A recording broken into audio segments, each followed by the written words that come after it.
Good morning, good afternoon, good evening, wherever you are.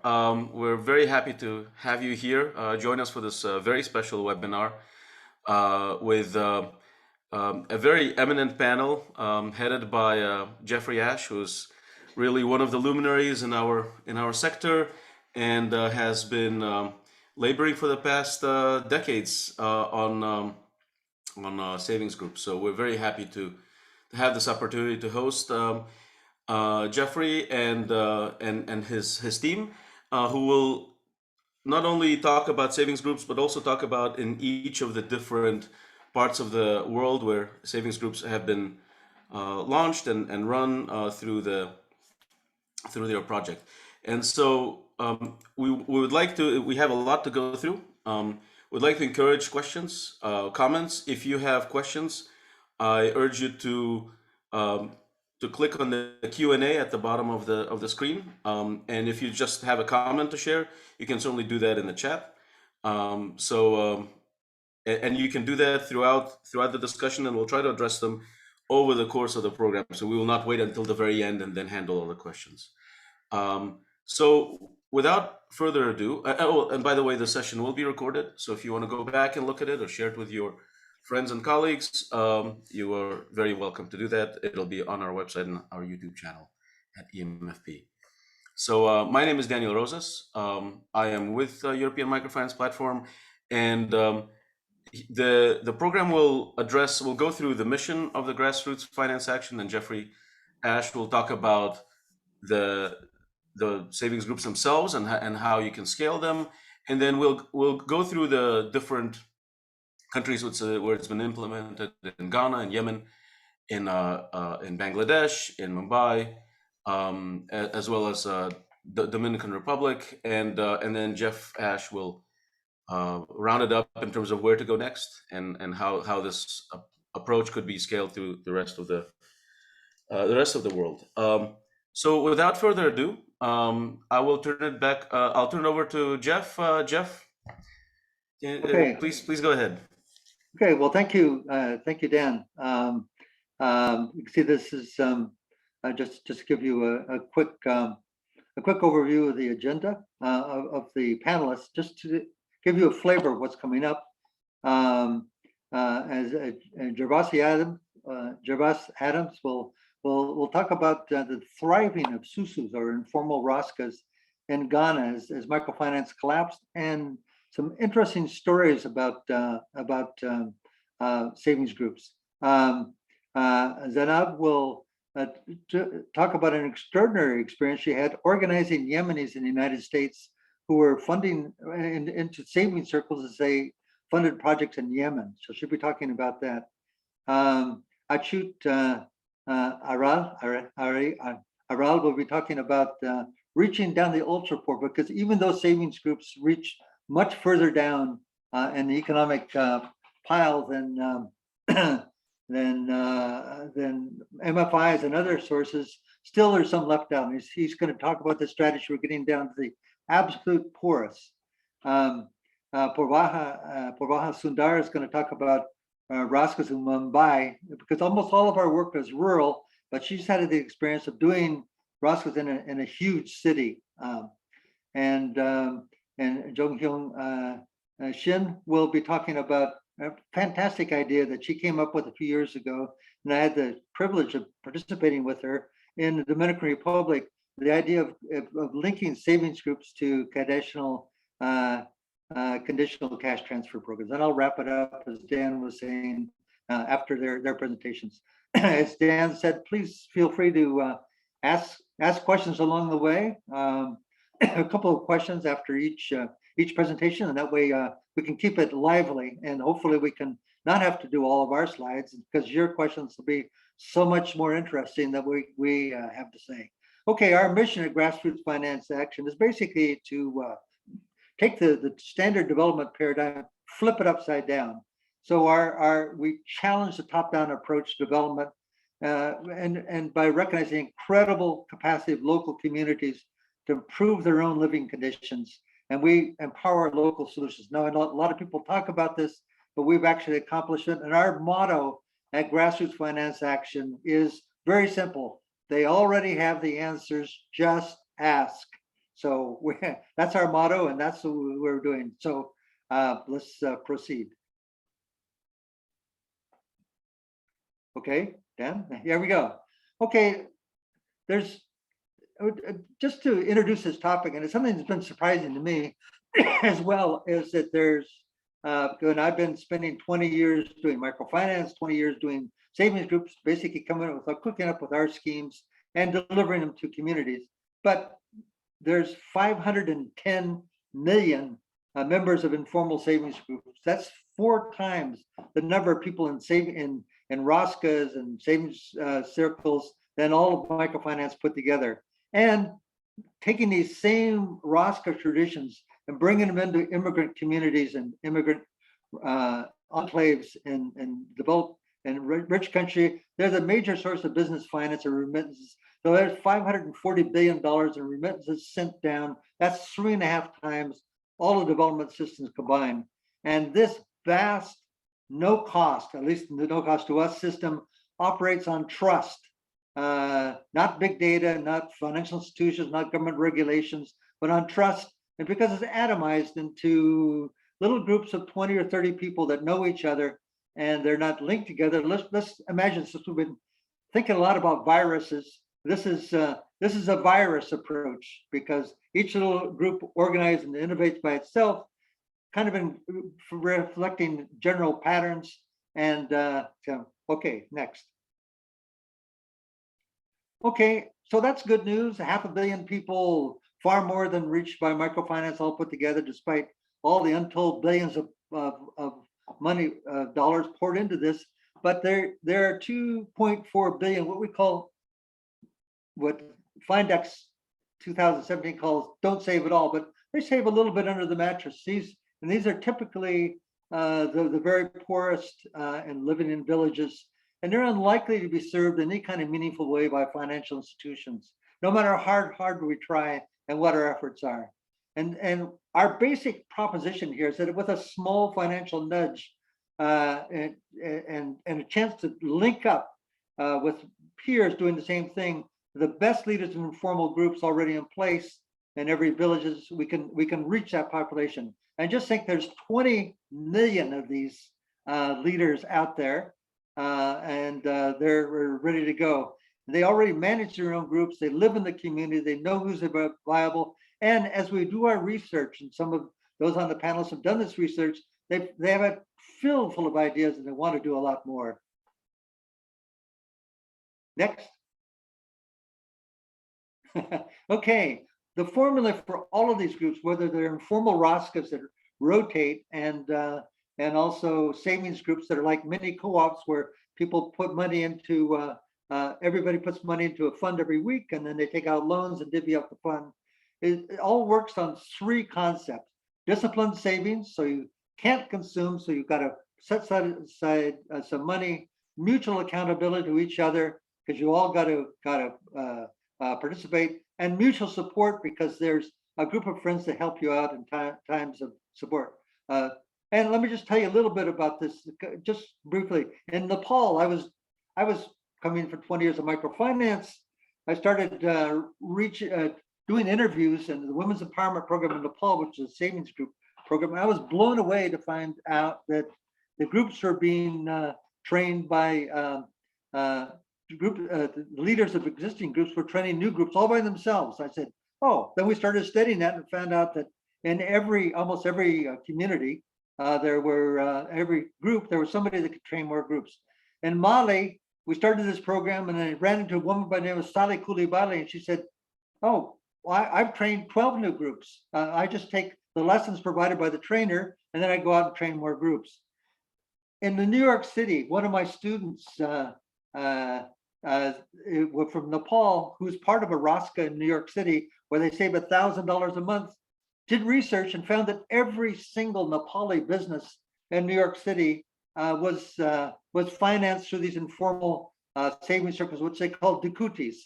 And then at the opposite end, when I was out giving a talk in Des Moines, Iowa, the room cleaners, all the Latinas cleaning rooms, they said, I asked them a question in Spanish, and I said, hey, you ever heard of this? Oh yeah, we do this. There's 10 of us. We throw $40 in the pot, Each of us takes $400, and with that, we can pay the rent, buy some food. So by not consuming, we have a cushion for the future. Next. Okay, so what's the potential here? So here's all of these people, these viruses, viral kind of groups operating by themselves. And I say, well, okay, there's $54 billion a year put into institutional financial inclusion. And that's for banks, MFI, and tech, and nothing for the informal sector, but that sort of thing. And of that, $44 billion is public funding. So if $1 billion were invested in this model that we'll propose here, just the hypothetical, at a cost of $20 per group member, and that means that group member is also part of a family of 5 or 6 people, to cover the cost of the local leaders, giving them a small bit of money, the local cost of local NGOs that would support and monitor these groups, and a management and evaluation of this whole effort. We could involve 50 million new group members. Those left out, those at the bottom of the pile, they were saving $1 a week or $50 a year. And when this is all up to speed after 3 or 4 or 5 years, they'd be mobilizing $2.5 billion, all of their own resources, and with all the profits from lending going back to them, all in their own pockets. And to give a reality check, it costs about $500 million to train savings groups with 15 million members over an 8-year period, and that's using the staff of the trainers. What's different here is that we're selecting the best of the savings group promoters, the best of the Rosca leaders, and going to them directly with the NGO serving as a catalyst of that process. Next.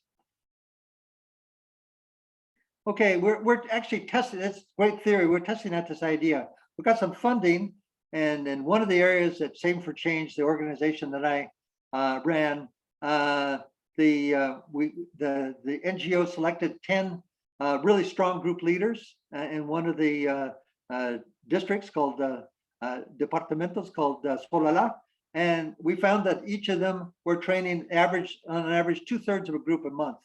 So there's all this in the face of a massive COVID explosion and the collapse of the local economy, skyrocketing prices, but they're all doing this. In the USA, we're doing a program. We found leaders of Cuchavales, which is a Guatemalan version of Arasca, and the 3 women that we contracted to do this pulled together a group in a couple of weeks that is saving $200 a week, with each of the 30 members getting a $6,000 payout, all of their own money without outside influence. No manuals, no training. We build on their knowledge and their commitment. We're the catalyst of their ideas, not the bringers of our ideas of how this should do to them. Next. Okay, let's go back up. Now we have the video. So we'll show a quick video. Camille, if you can get that while you're getting that ready. We do have a couple of questions. So we had a question, Jeff, from Martina. What kind of data source have you used for the 510 million members? Yes. Yeah, actually, maybe just keep that on pause, Camille. So yeah, what kind of data source have you used for the 510 million members? We extrapolated from Findex 2017. So there's overall 11% of those in developing countries who are part of some kind of group. And then I had one of my students translate that into the number of the population in developing countries. And that's how we came with that 510 million. And the percentage varies tremendously from country to country, from 0 or 4% to 40 or 50%. Depends. Okay. Next question. Okay. Great. So another question from Florian. So you've stated that Roscas are a major source of remittances. Are you referring to saving schemes of the organized diaspora, or and is there any information about the amount mobilized for remittances? Well, we know that overall there's among the 250 million immigrants all around the developed world that got the rich countries, they're sending home $540 billion. Now, some of them are saving it, just sending it from their own resources, but a good number of these, and we don't have a percentage, are using their roskas, the same roskas that they use back home, a Tekuti, a Susu, a Tontin, a Kuchubal, whatever it happens to be, and using that to mobilize money to send home.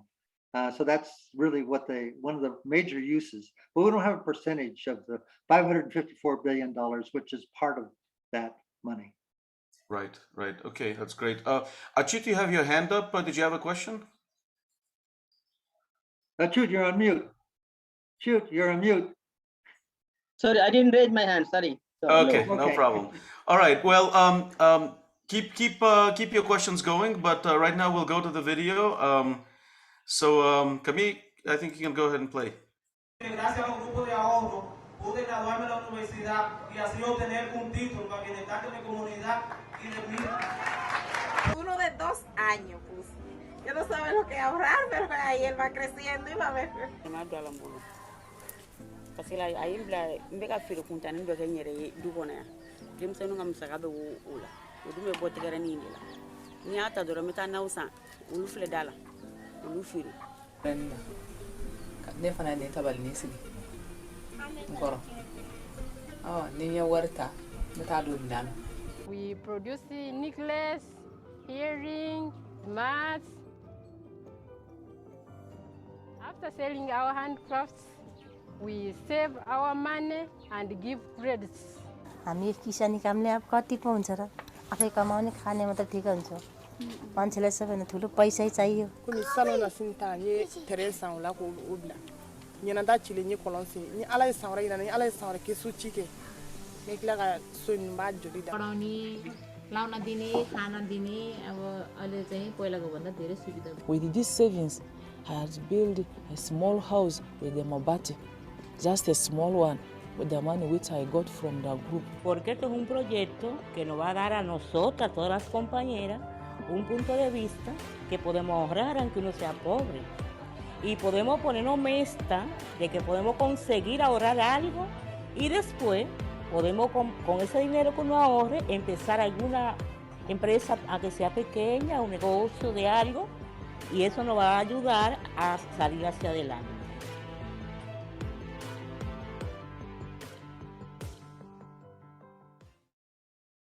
Great.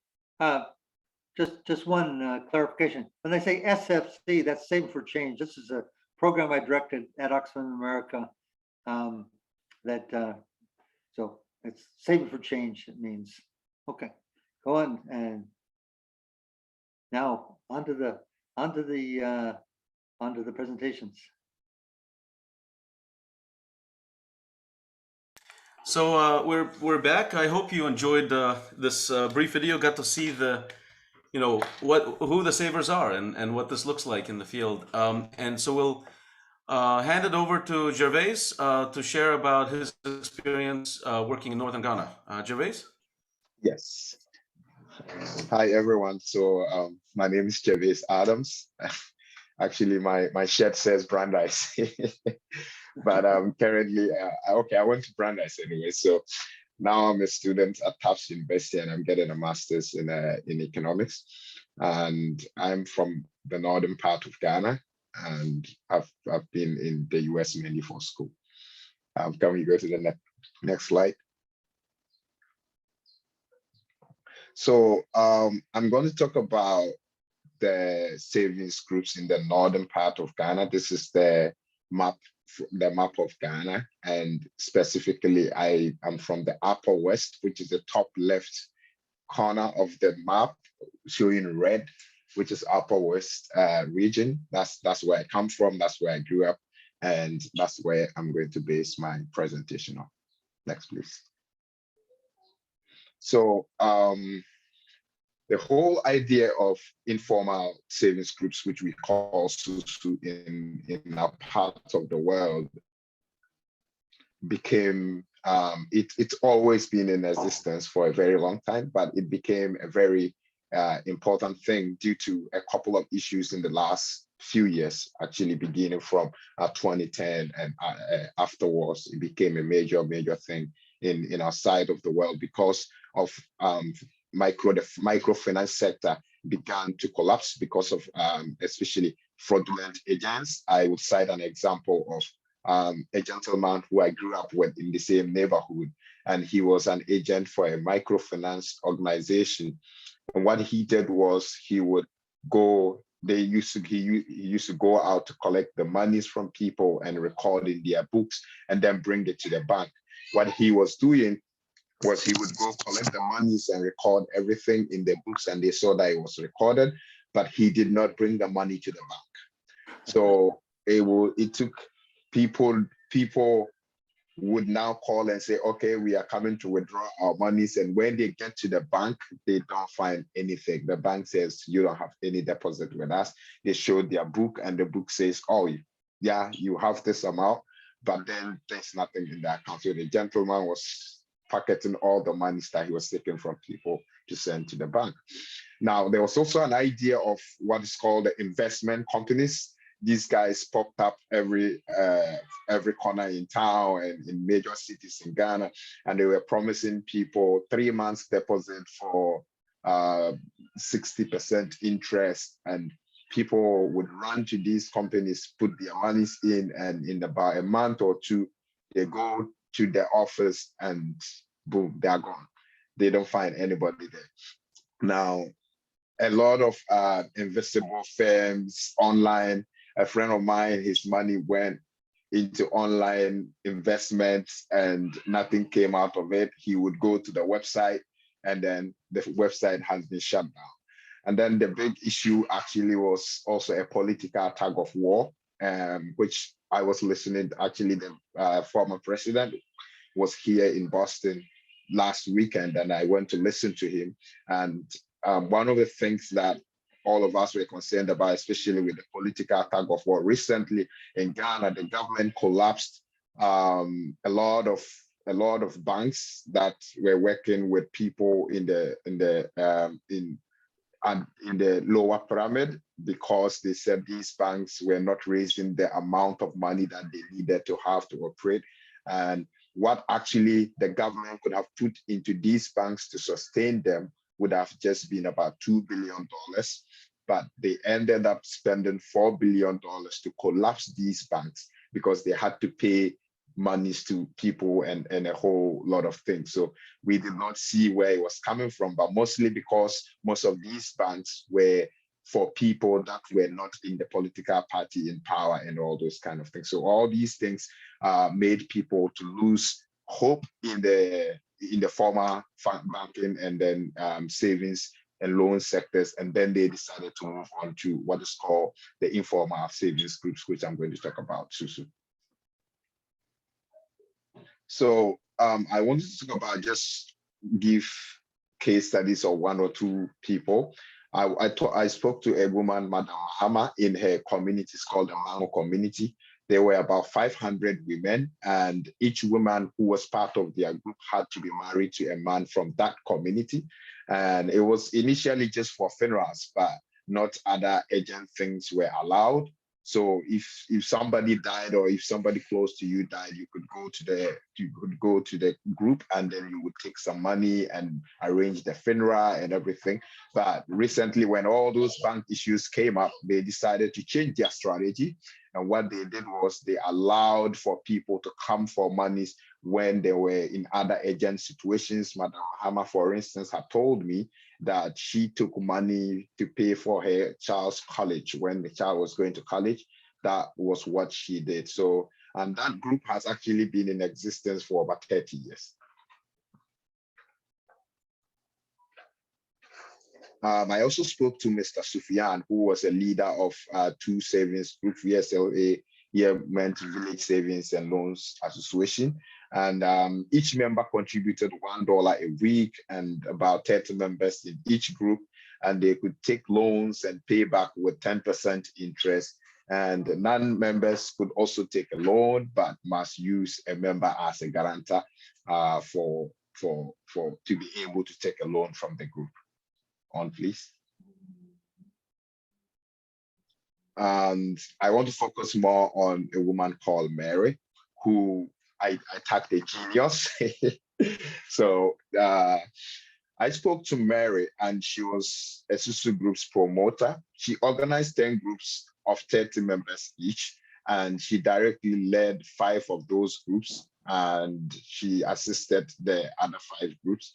Now, she visits her members. One of the things she does with her groups is that whilst other savings groups always tried, where every week they come, and then when they come for the meeting, people would take monies, they will now bring their contributions. What Mary did was she would wait. In that part of the country, we have what is called the market days, where people come together in the village market day, they sell whatever thing they need to sell. So Mary would target people at the time they are doing their business, and would visit them and talk to them and say, if you don't mind, you can make your contribution at this time, so that next weekend you just show up for the meeting, you don't have to. So in that way, people were able to contribute more, and people were also able to discuss income generating activities with her, even when they did not.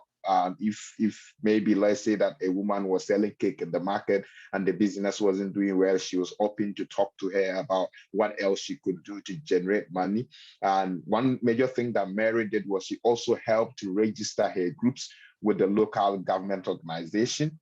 And then they would register as, one particular group she had registered as shea butter producing group, women's group. And what happened was, when an investor gets into the region and is looking to buy shea butter, they would go to the local government organization, and the local government would say, oh, we have a women's group that produces shea butter. So she had buyers, and then her women's group would produce shea butter and sell to the buyers, and then they would make their money from that and be able to contribute to the susus that they were doing, which I felt it was a great idea. She was making $10 a month from each of the groups that she was taking care of, and she was making $50 out of the 5 groups she was directly taking care of, and that is good money in that part of the world, in that part of the world. And she was also a teacher in the village, so I mean, she had the trust of the community. And then we eventually worked with her. I'm not sure if this is my last slide. Can we check? Yes, so this is Mary, and I'm the one seated on the plastic chair. So I spoke to Mary, but when I met Mary, I felt she was great. Her idea was excellent. And I felt, oh, why don't we organize the leaders of the other groups and just give them some training? So Mary and I met, we trained about 12 women in total in that particular meeting. Just the following week, I went to the village. I organized other leaders. We spoke to them. We had 6 leaders from each group in 2 communities, as I said, 12. So we went through a sample of the share book and everything. And then we spoke about emergency fund. We spoke to them about membership bylaws, Mary's, and we presented to them Mary's sample, what Mary was doing. And we encouraged them that each of them could do that. And we visited these group meetings the following week. Each of them, we visited their group meetings, me and Mary and some other members of my team, and we shared to the group members what Mary was doing, and we thought it could also be helpful to them. All right, thanks very much, Gervase. This is great, and I can see why you called Mary a genius. So it's always nice to have people who are that motivated. We have a couple of questions. So just before I go on to Zaynab, we have a question from Clara. Yeah. And Clara, I think this is a question to Jeff, I'm guessing. Jeff, are the majority of the savings groups organized by women? Do men also participate in such savings groups? Virtually all the groups, the vast majority of groups are organized by women. Occasionally a man will drop in, but most of the groups are run by women. And when we ask them, why not have men have their own groups, they kind of laugh at the possibility of that. But anyway, mainly, but there are exceptions. Other institutions, our program had all women's groups, but there's some other men's groups.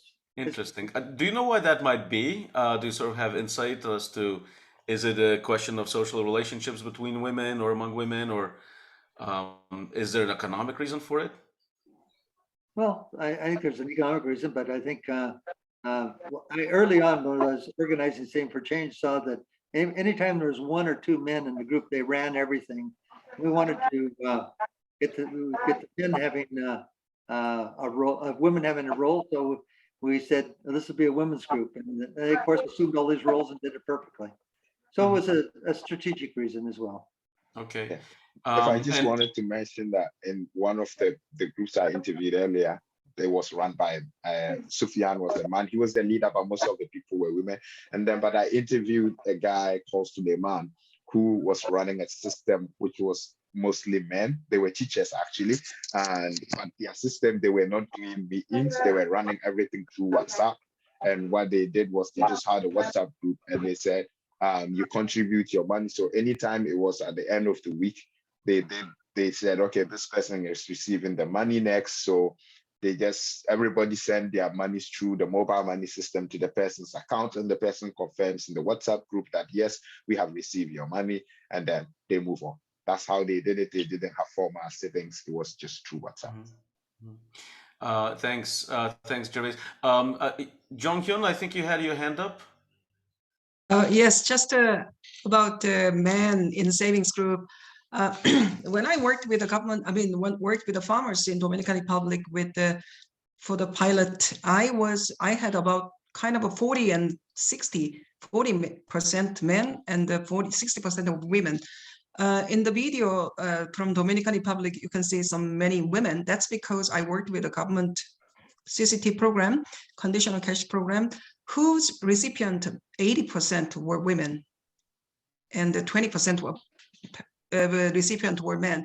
That's why mostly women are there, but men also stable very well. I saw in other NGO called Poorest in Dominican Republic, almost 50-50, men 50, women 50. They work excellent as well. So yeah. So it's really diverse, and it really depends on where you are, what the nature of the project is. Yeah. Achyut, you had your hand up. Yeah, actually, I also organized some men's saving group in Sri Lanka when I was working there in 2001, 2004. I think it did not last long. I think after 1 year or 2 years, they fell down, and even they discontinued their savings. There were a lot of issues because we have given even the external credit as a revolving loan fund. They didn't really return that money. I think there was a lot of problem about the male group. I think that is why the male group is not really encouraged by most of the saving group. Even in Nepal, there is one organization who has like very few, 0.5% of their total members are male. But again, their experience also that they are not really functioning well compared to the female. And there are some mixed group, as Jong said, there are mixed group. In that group, it is working, but in most of the cases, male will take the leadership. When there is a mixed group, male will take the leadership, and then again there is some issue will arise between the male and female. So that is the experience that I have. Yep. Great. We have a lot of questions. I want to also make sure that there's still quite a few of you who need to share your experience in the different countries, but I will just maybe tackle the Ghana questions because Gervase, you just so one question from Jerry. In Ghana, is the loan interest 10% per month or over a fixed period? So is it like 6 months or something else? Did you say the loan interest? Well, his question was loan interest, but I don't know if he means actually savings interest. So I didn't mention interest rate, but the interest that the loans that they take from those interest rate, actually the savings groups attract yes 10%, but that is usually for the whole year, because when they take the loan, it's not like a month or something. But then that is still way lower than if they were to take a loan from the bank, because that's still the bank rates are way more than 30% actually at this point. Okay. Yeah. All right. And another question also on Ghana, and then I think we'll move on to Zaynab. From Callum, I'm curious if the shea butter example is common, where groups work together on a single venture, or would it be more common that they work on single person ventures? So it depends on what the women in a particular community are doing. Mostly women in similar communities do similar business. So in that community of Mango, the business that most of the women did was shea butter. Now, it wasn't that they all produced under one umbrella. Everybody produced their shea butter in their house, and then they brought it together and then they sold to one buyer. So another example that we had and we wanted to set up was to use the communities where women do irrigation farming. But that system would have what we are looking to set up in that community is to set up for irrigation. We can set up one plant where everybody uses that irrigation plant, but then they produce in their separate plots using just that one irrigation plant. So that could be an example where they use the same resources. Okay, great. Well, thanks, Gervase. There's still more questions. We will come back to them. So if we haven't answered your question yet, it's not because we're ignoring you. Keep the questions coming. But right now we'll move to Zaynab. Why don't you share about your experience in Yemen? Yeah, thank you very much. Thank you everyone for joining us. So my name is Zaynab Abdi. I am from Yemen and Somalia. I grew up in Yemen. So as many of you know, the situation that's happening in Yemen right now with the conflict and war, and that puts so many people in risk of hunger and starvation, and also in risk of finding any aids. And Yemen is going through a lot of humanitarian crises by being the worst humanitarian crisis in the world. So what that means for saving groups, as we see and hear from the previous speakers, saving groups are very essential to address financial inclusion and helps group of people to be able to have that financial independency. Next slide. Saving also looking into personal remittances, a lot of people have been sending so many money back around the world, not only in Yemen. And in this table that we have here, the graph shows that from the World Bank, the remittance has been increased, especially the personal one of people sending money and people receiving money in Yemen with currency of the US currency has been higher. And in 2016, over 3,700,000 money has been sent to Yemen. And what that means for people sending those money has been usually sent to family, to relative, or to neighbors that are in need. And for me, this idea started when I was in high school, where I was trying to collect some money in 2014 to send money back to Yemen to help people who are going through hardship time and people who have been impacted by the war. And it was very hard to collect money. Asking people to donate and asking people to send money has been very difficult. So I organized a saving group, me and other students who are identified from Yemen and want to do something back home, to collectively come together and send money back to Yemen to address certain issues, to help people with aid, to give people and families who are in need of food and certain assistance, or build certain things like water walls and all this thing.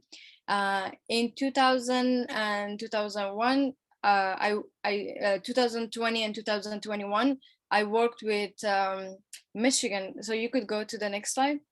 I work with local communities in Michigan, Dearborn, who also are Yemenis. So I interviewed 3 different groups, and those groups are saving groups. The first group were people who wanted to collect money in order to help themselves, either pay for their loans, pay for certain aids and certain things that they need. And the other group were mainly a group of elders, who adults who wanted to save those money in order to do saving groups for themselves, save those monies for small projects that they are working, or just have that financial independency within themselves. The third group, which is part of my 1-year ballot in Michigan, was to replicate what I have been doing in high school, is collecting group of people to have many different saving groups, and they could have a collective saving group to send money, not to have those saving monies for themselves, but to do some development work. And those development work could be addressing certain issues, helping in finding different energy sources. As we see, like a lot of people lost electricity, don't have access to water. So how those saving groups could be different way and help in essential developing issues. Next slide. So this was one of the projects that we have done, and saving groups people has been working on collecting money and sending back to Yemen. And usually we work with local community members who are well trusted. So in order to send that money to that well trusted person to be able to build these projects. And usually people request what their needs are. This neighborhood had been lacking water for the past 5 years, and people have to walk long distance over 1 hour in order to get water from other resources. And we really wanted to address this issue and eliminate the time and the effort of people going from certain neighborhood to another neighborhood is trying to build a water wall and looking into locations that we could identify where a water could come from. So this was one of the projects, and we saw a lot of community members love this idea and appreciate it. And we have been working on like addressing that in other places as well. Next slide. We also, besides having projects and addressing certain issues, we also wanted to help with aid. I know in Yemen, we have so many organizations that have been trying to send aids, but with the blockade from Saudi Arabia, it has been really hard for Yemeni people to receive food, as Yemeni people depends on like importing food from outside, and instead of like having the agriculture within. So we really wanted to make sure also people who may not be able to reach to NGOs and other places who are not benefiting from these aids are being helped with. So our saving groups also made sure that we give money to local leaders and local advocates who had been identifying community members who has been internal displaced from their home to another safe cities and don't have any food or any aids to address those issues and send them some of those aids. Next slide. And lastly, we also have been getting a lot of people requesting from us to help them with either medical assistance. There has been so many surgeries that people had, and they wanted some support with their financial. As we know, a lot of hospitals has been very hard to accommodate to so many people, and there has been lack of medical support within. So we really wanted to help individuals and family members who need that support, financial support, through the saving groups that we have, that we formed. The little girl in the first picture had a water in her brain, and it was the surgery was very needed, and we were able to get money from the saving groups at the same week and send it back to Yemen. Unfortunately, like we weren't able to save the little girl, but this was a working moment for us that we need to have those saving groups within the US to be able to send money back, because sometimes addressing humanitarian issues could change someone's life, and we could lose so many people if we're late in assisting those people. And saving groups are playing a big role in changing humanitarian aid and development work through saving groups in different countries. And this is an example of Yemen. I'm also working with other Yemeni community in Austria who want to do also these saving groups, enable to send to other villages and help other people from different villages. This example could be used in many countries. And if you are in the average people who don't need to saving groups to help your own community, you could use that saving groups in order to send some money back. And the importance of saving groups is keeping that momentum, keeping people more energetic about saving money, because they know how this money could impact other people. So thank you very much. And if you have any question, let me know. Thank you, Zaynab. In fact, you do have one question from Haruna Tanaka. How do you identify the community leaders who can be trusted to spend the money in an appropriate way? So this was one of the difficult things. Being from Yemen, it was easier to identify community leaders from the south. But when we had to send money to the north side and different villages that I wasn't familiar with, we were looking more for like religious leaders or people who are well known in the community, because you always be concerned of like sending money back, and if your money has never been reached to the ultra poor, or the person that you are trusting maybe taking that money to different place or just disappearing, that could be one of the concern and challenge. Identifying community leaders through your connection, through asking people in the local ground, finding what organization are there. As we identify like individuals, you could also work with local NGOs. I know ADRA, Advanced Development Relief Aid is also one of the organization works in the ground, CARE and other organizations. You could also work with local people and local NGOs to be those trusted individuals. Great. Thanks, Zaynab. I think Jeff, you have your hand up. I just have one quick question. Just tell, this is one of the brilliant part of your model about how you document that the money is properly used through photos and reports. I thought that was really interesting, I thought. Yeah, so there's some people who weren't able to send some money. Like, for example, we had the solar energy that we implemented in one of the city where they had lack of electricity, and it was hard to get some of those photos and documentation. But I always encourage people that this documentation is more for like the study and encouraging more people to be part of the saving groups. As a lot of women are unable to show their faces in those pictures when we send money or aid, we made sure that as we are taking those pictures is a picture that also doesn't make someone feel like humiliation, like indignity, because like sending money and receiving money is a sensitive thing, and we really don't want to make someone uncomfortable. We really wanted to make a place for people to feel comfortable of sharing how this impacting them.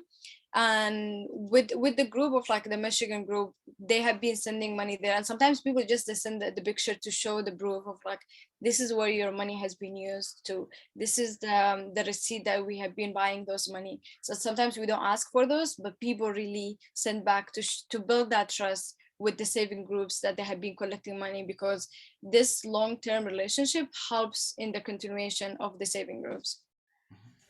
Great. And Zaynab, just one last quick question for you from Kelum. Do the savings groups send all of the funds back home, or do they also use some of that in the US itself? So that's why I had 3 different models of the saving groups. One is specifically for young people who either graduated from undergrad or going to undergrad and having issues with paying loans. As we know, in the Muslim community, loans with interest is something that people don't like to have. And having that group being formed was very effective and helpful. But we also had saving groups where people within US need some money, because as we saw in the graph before with the table, like people don't make much money, and like their income is, they're very low income, and these saving group within US helps them as well. And the third group was the group that sends money only to Yemen, and that's the group that there are over 50 people in that saving groups. And since it's not a saving group where everyone have to rotate who's taking, that's why the number is higher than the normal saving circles that we know of the 10 people, because they're not taking that money. It's more of like a big group of people collecting. And the Michigan group collected over 50,000 a year to send money back to Yemen. So this is how powerful the saving groups in developing work could happen. And I know this is a new idea, but this could be adopted as a different form of saving for change and saving groups that could address development issues in developing countries. Great. Well, thanks very much, Zaynab. And we will move on to Achyut, but just before you start, Achyut, maybe a quick note to all of the panelists. I think you can see the questions in the Q&A tab, and some of them are quite specific, especially maybe I would point you to the ones on regarding fintech.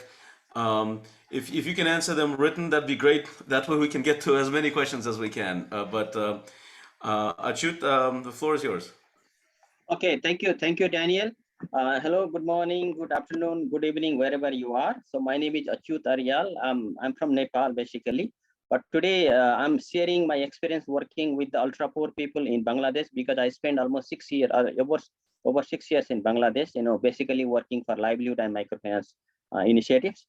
And then, so basically what happened is, microfinance is very popular in Bangladesh, and Grameen approach was developed there.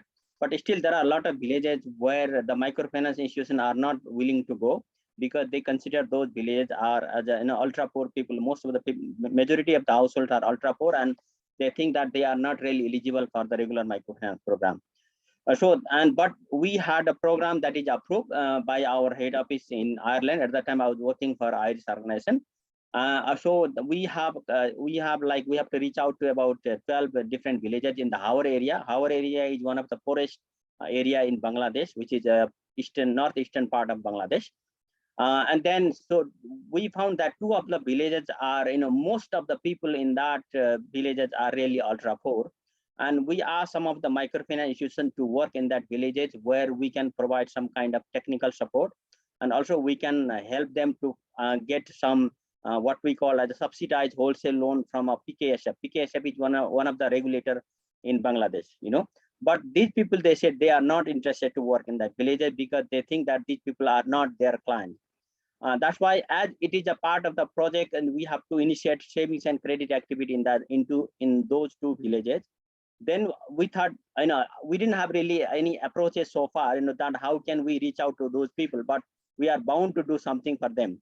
And then what we did was that, we just went to house to house and to talk about the program. And then the kind of group that we are expecting to form in the villages. And so we encourage them to go for the savings, but they were very much reluctant. They said, no, we are not there to stay in a group, and we don't have enough time to spend in a group meeting, and we don't have any money to save, kind of reluctancy that was there. And then, but and then I realized that no, the regular approach does not really work in those villages. We have to find a different approaches. And then what we did was, okay, we launched the program there, and there was some kind of training activity. We asked some of the leaders to participate in training activity, even if they have not formed the group. But what we did was we organized a kind of visit program for some of the key leaders in that villages to other villages where the group system already established, and then group was functioning, just to show them that how the group is being formed and how it is being functioning, this and that thing, because they will listen to the peer. What our lesson is that, when we ask them to go to the other village and then talk with the group members who is really working in the group process, and then they can really listen to them. That is what the impact was really good.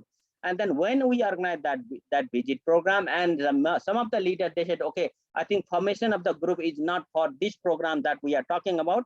The formation of group is for us, once they realized. And then also there was no mandatory that every week they need to sit, but whenever they are free, they can organize that meeting. That kind of flexibility that they realized. And then some of the group leader initiated same group there. And once that group formation started in some of the area, then other leaders and other people also started to form the group. But saving was not introduced until that time. But we discussed about, when the group was formed, then we discussed about what are the rules and regulations to be fulfilled, what are the social initiatives that they can undertake. We talk about all those things, and then a group started to function, although they were not that regular, but they started to function. And then, whenever I organize this kind of program, I will, once in a month, I will invite all the leaders to talk about the progress during the past month, because this will help them to understand and learn from each other. And so that was the process that I adopted there also. So once in a month, I invite all the group leaders, including the leaders of these 2 villages, and talk about the progress that they have made. And then the other villages, they talk about the group initiative, social activity they have undertaken, the savings that they have collected, this and that thing. Whereas the leaders from this group, they just talk about the social activity, and then also the social activity were very, so this has created a kind of competitive environment. And then when they go, they can't really talk about the savings and other activity that other group was talking there. And they realize, and also in that term, what they realize it, saving is not a kind of rate, it's a kind of habit that they need to develop. You can start saving from very, very small amount of money. That is what they learn from that monthly meeting of the leaders. And then some of the groups initiated like 2 taka, 2 taka is about 2 cents, So per week they initiate, okay, I think we don't have money, we will start with the 2 taka. And they started, and then the other group started to follow, And then I realized that in the 4 to 5 months, every group, they were so reluctant even to form the group. Within 4 or 5 months, every group initiated savings, but the rate was very minimal, like 2 taka. And I think there were few 5 or 6 groups, they started with 5 taka, which is 5 cents, But they were very much regular in savings and very much regular in meeting. They realized the importance of forming the group and then collecting the savings. So that was the process that I adopted. And then later on, they were very much participating in all the activities that we undertake. Like there are some skill enhancement training for the leaders and for the members. They were very much serious on that. They realized the importance of that kind of saving. And interestingly, what happened is, then once that happened, even I was very much happy because last 1 year ago, I was just thinking, how can I really proceed? How can I really help them to form a group? But after 1 year, every group was there, all they were saving. Even the saving rate was increased, and people who save 2 taka per week, within a year, their saving rate has gone up to 10 taka. Kind of progress that I've seen. I've seen all the group dynamics there in that ultra poor people village as well. And after 1 year, we had a stakeholder consultation meeting where many of the microfinance leaders were there, and I talk about this thing. This is what happened in this our area. The 2 villages that we were covering from our program did not want to go for group formation and saving, but with this flexible and patience approach, now they form the group and they are collecting saving in a regular basis. When the microfinance institution, they heard about these things, and some of them immediately visited those villages just to test whether whatever I was telling, whether it's true or not, that happened. And then after that, they realized that the village is really ready for microfinance program. And then they approached me and they said, Achyut, can you, we are interested now to go to that village through our program, but can you recommend us to get that subsidized wholesale loan from the PKSF, And I said, well, that is what I call as a graduation, because 1 year ago, they were not eligible for microfinance program. And after 1 year, they were really eligible. That means that is what I call as a graduation program. Although there are a lot of initiatives going on for ultra poor graduation model, which is very expensive, but this approach that I adopted, it was very cheap and less expensive. It's a very cheap one. So what I learned from that initiative that, if you want to work with the ultra poor people, you should not impose, you should not rush, you should not impose any rule thumb or whatever, but you have to facilitate them to learn from their peers, maybe from the neighborhood villages. And then you have to be patient and flexible. So that is really necessary if you want to reach out to the ultra poor people. And also you have to help them understand about the group and the savings. It is not the group for the program, because most of the people, they think that, so we are going there to ask them to form the group. That means this group is for us, not for them, So we have to make them understand about that the group formation is for you, for your benefit, not for the program benefit. And then also, we have to teach them the saving habit, not the rate, because in most of the cases, people talk about the rate. Oh, you should save like weekly 5 taka, 10 taka, 5 rupees or $1, whatever. If you start to saying the rate, then people will be reluctant. But if you talk about the saving habit, maybe people may take that as a positive note for them. And then also we need to create a kind of competitive environment, like the monthly leaders meeting that I found that it's a kind of competitive environment, because every month this ultra poor group were not able to share, the progress that they have made, whereas the other group are sharing a lot of progress that they have made. And being a human being, they think, oh, why we can also do that thing, So this way, I think we can really help ultra poor people to participate in savings and credit activity. And also, I have also done the similar thing for payment dwellers in Bangladesh. So there are ways to support ultra poor people for savings and credit activity if you have proper approach, if you have patience, and if you are flexible enough to do that. I think that's all from my end. We'll have to move on, Achyut. Thanks, Achyut. Great. Thanks for sharing, your experience in Bangladesh. I think this is really good. We have one question, I think, specific more to you, from Paul DeLeo. How do these savings groups differ in approach, results, scalability from the graduation model promoted by BRAC? Well, I think that is completely different. Graduation model of BRAC is basically they provide a stipend, for certain month up to 18 months, and then also they provide skill enhancement training kind of thing, So that's why this is quite expensive one, but the approach that I adopted was not expensive, because eventually even the BRAC intention is to make them as their client, as their regular microfinance client. That is the graduation model that they are applying. But in our case, well, I didn't use that much of money. It was basically kind of small training that we have offered, and then this kind of like leadership meeting every month, leaders meeting every month for update. I think apart from that, there is no extra cost that we involve, but they were also graduated to become a member of the MFI. So that is the difference. Okay, great. Thanks, Achyut. We're a bit short on time. I want to make sure everybody has an opportunity to share their experience in the different countries. Just as a reminder, if you do have an answer to any of the questions that are currently outstanding, do feel free to type. You should be able to do that. But we'll move on in the meantime to Poorvaja. Poorvaja, please, the floor is yours. Hi, everybody. Thank you so much for giving me this opportunity. I'm so excited to discuss my experience with all of you. My research into Roscas actually stems from my nonprofit work with low-income communities in Mumbai. And I just want to set the context that most women that I've spoken to mostly hail from single income families, have major debts to pay, and strongly believe and trust in their community. Next slide. So rotating savings and credit associations, or ROSCAs, are more commonly known as BCs, BSHs, or kitties in Mumbai, and that's sort of how I'm going to address them. Next slide. And I just wanted to go over some of the key highlights from my experience. First off, most women who join BCs are already in major debt and are looking for a way to get out of debt, to make sure that they're able to they don't have to sort of take more loans and get into any kind of debt trap. Some women, though, are very reluctant to participate in ROSCAs because of their fear of losing money. More often than not, are persuaded by their family members or peers when they see, that others are being more successful and are able to borrow and pay off their debts.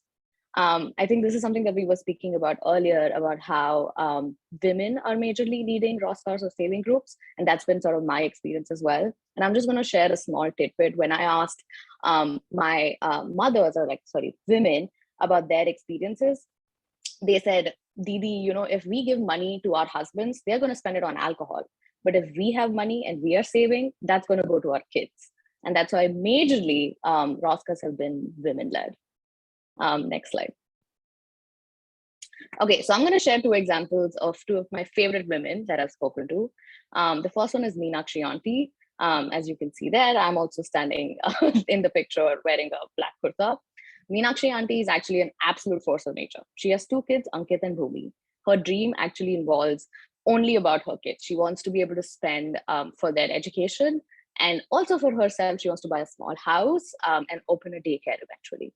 She's been part of BCs for the past 10 years and really believes in the model. She has been able to coordinate through WhatsApp with a lot of her friends and usually invest up to $70 a month, because of which she's actually paid off a lot of her debt and is saving up to eventually pay for a down payment for a house. And And she's actually gone a step further and introduced Roskas or BCs to a lot of her friends and family in the community. Next slide. This is Sushila auntie. She's a homemaker. Her husband has suffered from various chronic illnesses and is actually not working right now. So she has become the primary breadwinner by doing small jobs such as stitching at home. She's been part of the Rosca for about 5 to 6 years, invests $15 a month, and has previously used it to pay off her kids' fees and education expenses. Her BC has actually helped her out of a lot of times by allowing her to borrow upfront in the first cycle and pay off major expenses such as rent. And she does rely on her BC when there is no income at home. And she also really has become sort of the change maker in her community by talking about this experience with others, and has even empowered them to start their own BCs. Next slide. So kitties, this is actually a really interesting concept. Colloquially, kitties are used as a term to define groups of women hailing from high-income families who pool money together every month to sort of have parties or bingo nights, and mostly for the purposes of entertainment. But I came across kitties who are actually using these funds every month to help their house help or nannies coming from low-income backgrounds with their expenses or help them aid rent, and now have actually become like mini financial collectives where they do this every month to help others in their community, which I think was very interesting. Next slide. I think we skipped a slide. Thanks very much, Poorvaja. I guess that's that. Oh, did I skip a slide? Yeah. All Yes. right, here we go.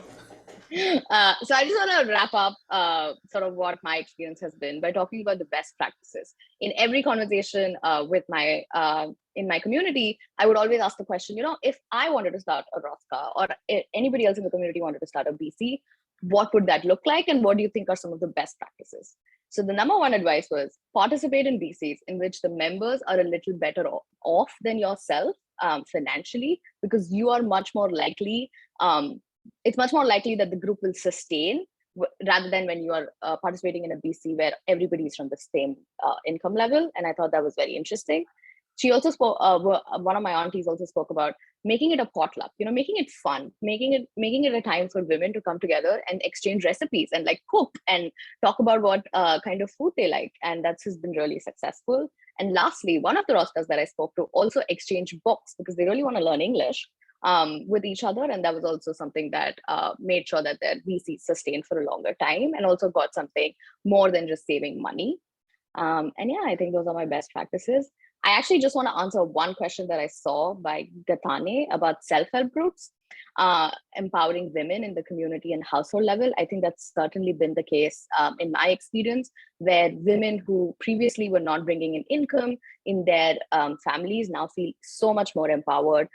They feel like they are participating, they're giving back to their family, and they have gotten some kind of onus for themselves. And they're so proud of that. And even their kids are so inspired by what their mothers do.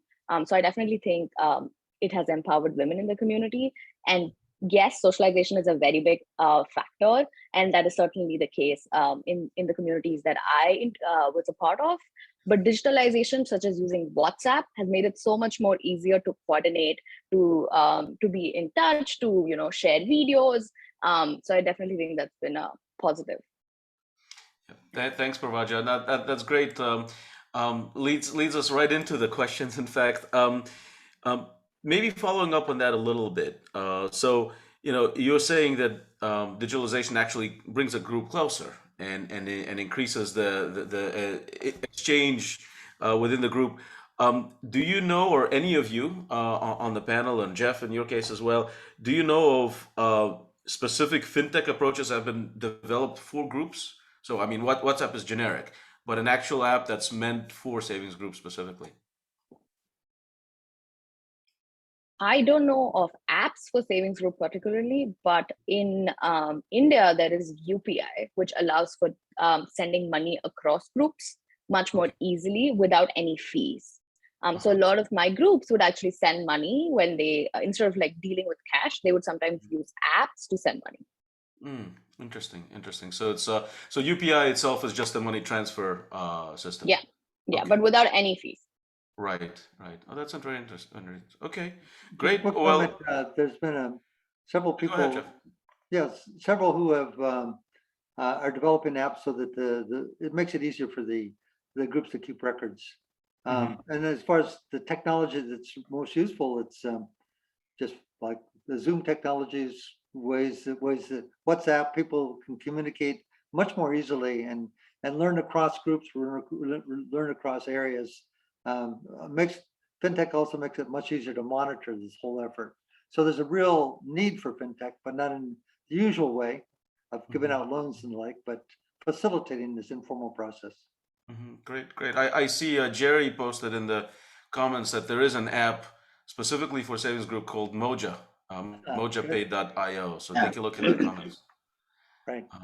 Great. Well, let's move on. We still need to give Jong-Hyon an opportunity to share your experience. So let's do that, and then of course we'll come back to whatever questions that still remain. Jong-Hyon, the floor is yours. Yeah. Hello, everybody. Yes, I just put Jami. This is another savings groups app that is developed by the group of the Denmark. So you can probably find out their website. Okay, so I actually got in. I got interested. I mean, I saw the saving group for the first time when I was in Colombia in 2010. I'm talking about actually, I'm focusing on the VSLA type of saving group, different from Poorvaja's Roska and then other people actually. So when I say saving group, is this about VSLA methodology saving group? Okay, so I saw it in Colombia. I was impressed by the excellent, groups. When I was watching about 10 groups, it was amazing for me. So I really wanted to learn more about this. And fortunately, right after I met Professor Ashe in Brandeis, and I developed my interest more about savings group. And then for my practicum, I went to Dominican Republic because I really wanted to build a saving group with my own hand with people. And I wanted to see exactly the same impact. So after about 1 year and a half after writing my thesis, I joined the Fundación Capital. It's the NGO based in Colombia. And this is an NGO that was working in financial inclusion for the conditional cash transfers program. So thanks to this meeting, I was also I was able to form savings groups among the recipients of the conditional cash transfers, and this program actually became scaled up. Although now it's not very well. It changed. The government was hit, so it's not continuing. Even if they are still, there is some person who is coordinating that. But anyway, I really worked on the savings groups in the Dominican Republic, and my finding, I just wanted to. I actually formed about.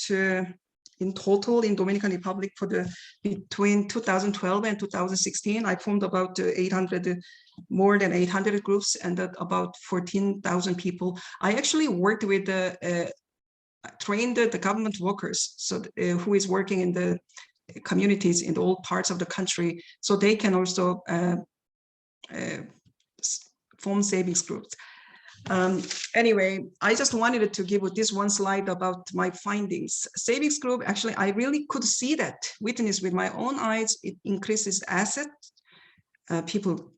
Most of people I saw, they save for to build their houses, and then they invest in their businesses and agriculture and in the education.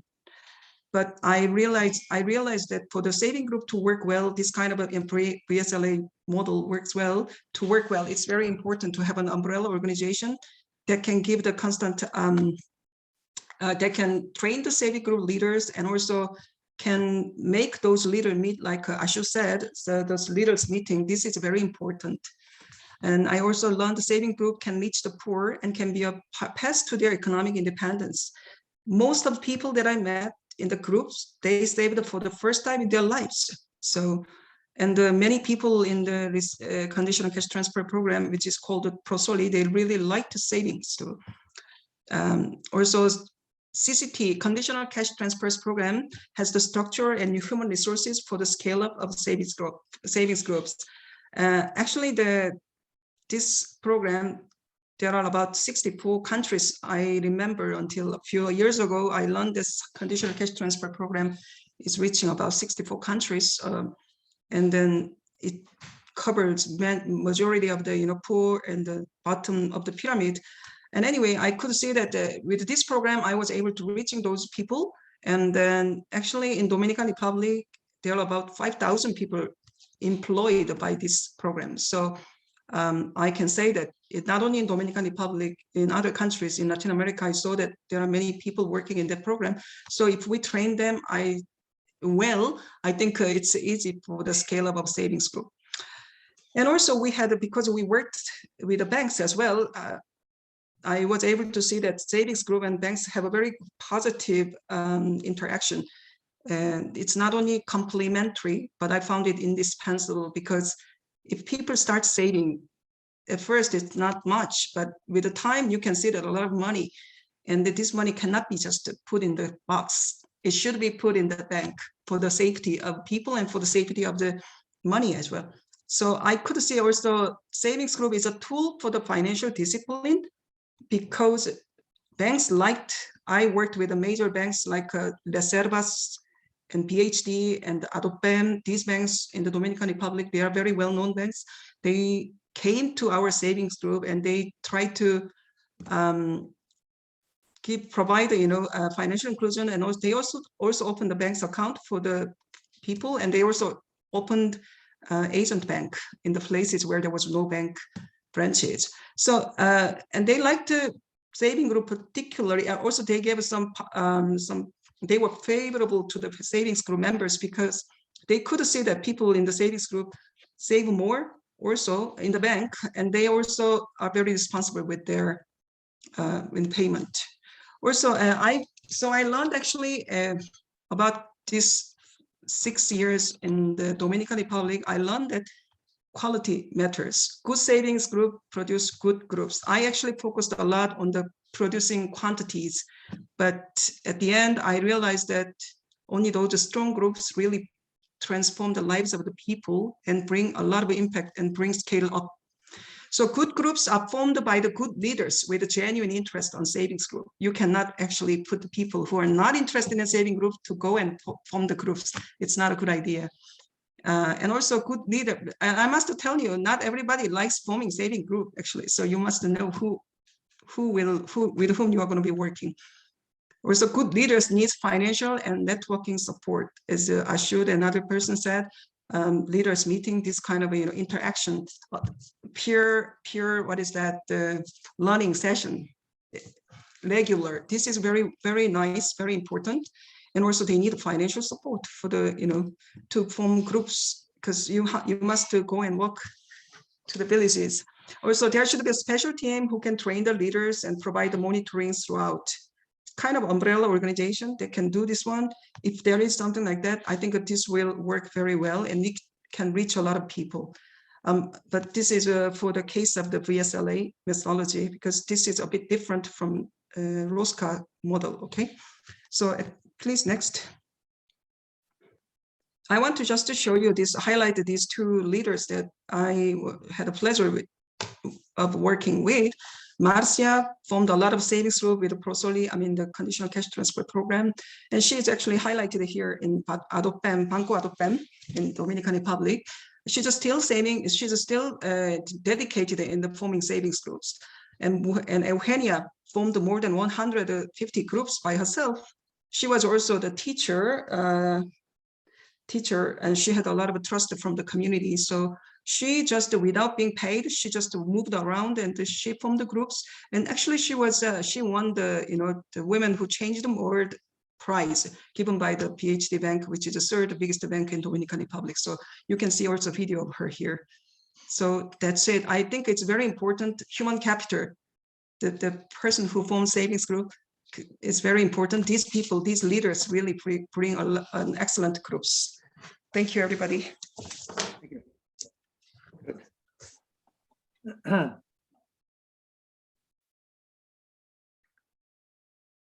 Dan, you're on mute. Sorry, I'm on mute. Thanks again, Jong-Hyon. Just a quick reminder, take a look at the comments. Jong-Hyon shared another app, a fintech app called Jammy. You might want to look that up. And David Panetta shared DSG Hub, which is another place where you can find technologies for savings groups. I think we're really quite low on time. I see a couple of questions from Haruna, including the very first one. Sorry, we haven't gotten to it, but it's quite specific to Guatemala. I wanted to maybe give Jeff. I know you still wanted to share some thoughts on the sort of the next step of your vision for savings groups going forward. So maybe we do that, and then we'll take all the questions after that. Okay, I see we're running very short on time, so I'd recommend, as much as I hate it, skipping all of the beautiful photos and I'll go slowly through them so people can see. Just scroll through them really quickly, and then just. All right. Because I have so much to say about them, but this one particularly, this approach can reach great scale, and here we are in Mali. We started the first 2 years and with 2 NGOs, did in these areas. Next slide. And then we got some more NGOs, extended the outreach in 2 more years with those in those groups, the first 2 NGOs teaching the other NGOs, and then got major funding. So you can see we're covering the country, got 20,000 of these groups in place with 450,000 women, 10 NGOs working together, all learning from each other. And it shows that this kind of approach can reach vast scale if one has a strategy behind you for doing this, because everybody says, well, these little groups, it's a very nice little thing here and there, but with the right strategy in place, you can really easily in a country, was it that easy, get to 500,000 people. I think we can do this all over the world. So we can go, and then all sorts of great things happen. The mothers teach their girls about their groups. Next, they buy up grain to store for the hungry season and sell. Next, they build their assets, buying goats and unless there are all sorts of things like that, really becoming much more prosperous. They start gardens and working together, doing their work and making money for the whole community and for their groups. Next. And we took this model to Cambodia, El Salvador, where I really learned about this model because there we got 23 local leaders supervised. They had 1 staff person from Oxfam, and they created each of them created 5 groups a year for over 3 years with 6,500 women in an area where there was no tradition of Braskas, and they knew nothing about savings groups. And Guatemala, where we're currently working, as I mentioned earlier, and now next. And also Lynn, Massachusetts. This is where we're doing Cuchubales, which is the form of Guatemala in the city of Lynn right now. And this is a group that came together. They're saving $200 a week and getting a $6,000 payout. And I'm meeting with them tonight. Thanks to Zoom. So thanks. Next. Okay, so how do we translate all these wonderful concepts that have been presented by the panelists into reality? Well, let's just take a hypothetical case. Let's just say we had $15 million. Now, as I pointed out, that's just a tiny flake of the $54 billion a year that's thrown into financial inclusion. Okay, so what we do, we'd have a step-by-step process. We'd create an umbrella organization that would administer this fund, as we did with the Gates money for Save for Change. We parceled this out, and then we would launch just to test the waters. We would launch 50,000 with $5,000 6-month tests, and to see if the NGOs are serious, because if they can't pull this off, we only lost $5,000. That's not. We'll select the best of these.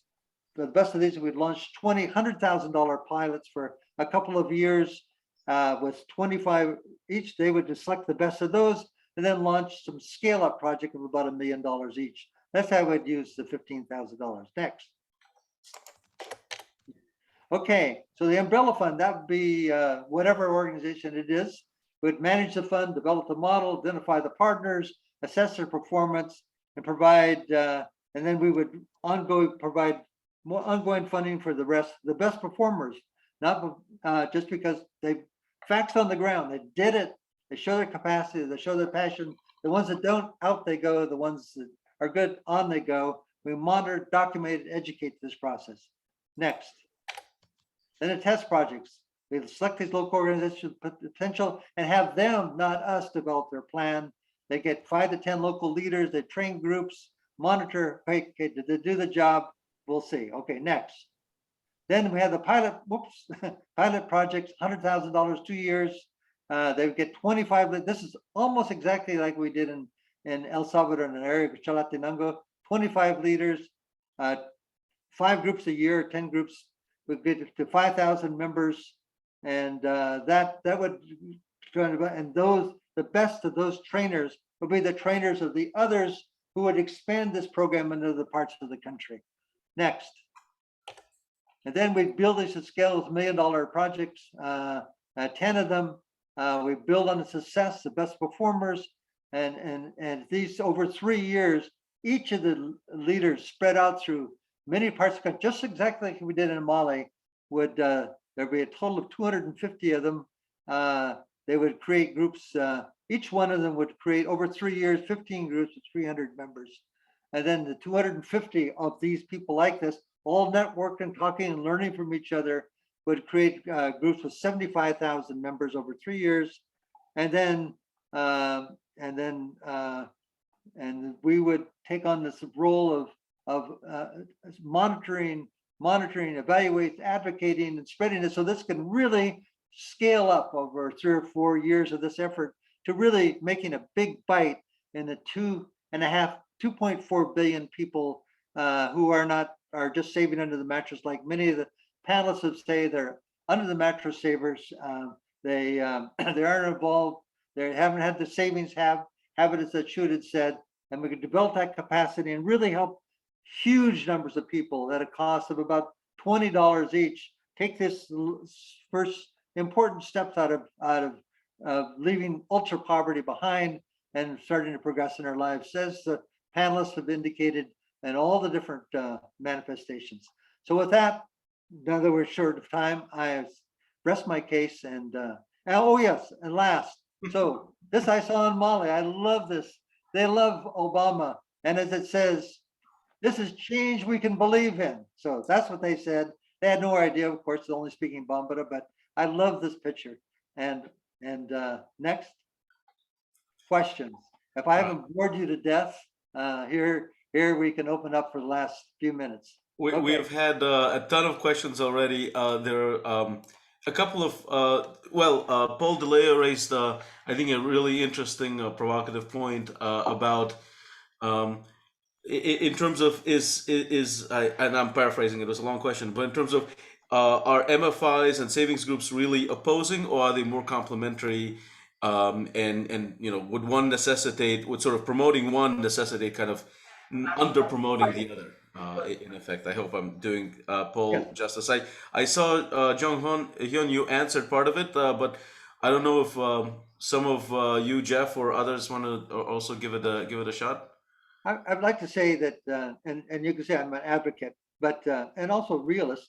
Let's say in both in El Salvador and Guatemala, the Inter-American Development Bank put up millions of dollars to link savings groups to microfinance institutions. We knew it would be a total disaster, and it was, because there was almost nobody wanted to link, because they say, why pay them when we can pay ourselves, because they're getting money. So I just simply said, well, it's great, but 45 times more loans are made into groups than to microfinance institutions.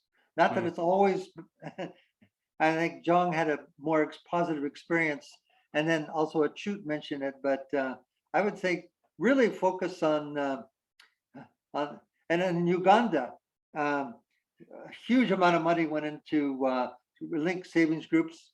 Lots of savings groups were created, almost none linked to the financial institutions. The one that did a big evaluation later on, just did one, and there's just too much of a hassle. So I think it's far better use of resources to focus on creating a lot more savings groups through this model that leverages the already existing capacity of the leaders of existing VSLA type groups and ROSCA leaders to move forward. And if they want to link, fine. Maybe 5 or 10% will, but let's. Okay, Achyut has a question. Yeah, I have just this last. We're really over time at this point, but one last question I thought if we could tackle, and it wasn't to Achyut per se. I think it's more to everybody else. I see Gervase has an answer. What is the role of incentives in making savings groups work? I don't know if anyone, Achyut, you want to answer, but I know. Yeah, I want to answer that question. The thing is, in this kind of saving group approach, because the leaders do not really look for the financial incentives as such, so they look for kind of in what I call as a recognition, that everybody consider that person as a leader, so that is the kind of thing. But if we can build a kind of financial incentive system, that will destroy whole system, because they think that this is their job, and this is a kind of regular job that they are getting, and then they don't really function the way that they need to function as a leader. That's why we should not embed the kind of financial incentive as such. We may compensate them, so for example, like in Nepal, when we are managing this women's empowerment program, many of the group leaders, they have spontaneously supported other group to form, and then they share the books and everything for the group formation process.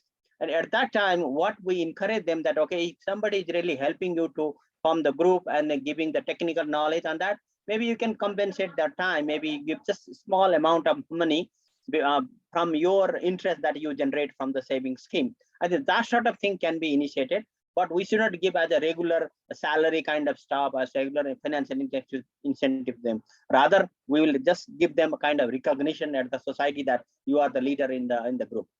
Yep. Great. I mean, I think months is enough. that's a very positive place to bring this to an end. Thank you to all of you. I hope those of you in the audience who want to continue the conversation, do get in touch with Jeff or any of the panelists. If you need their contact information, you can definitely get in touch with us at e-MFP, and we'll connect you. This will be posted, the recording will be posted on our YouTube channel. The slides will also be available.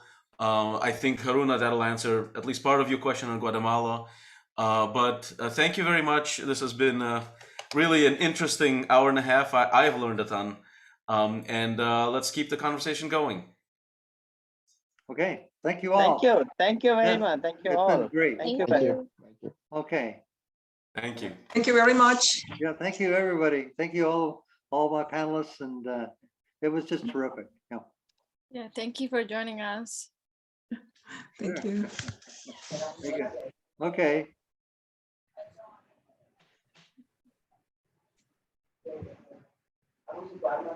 Okay, well, thank you all. That was just terrific. All of you just did a fantastic job, and hopefully this stirs up a little bit of interest.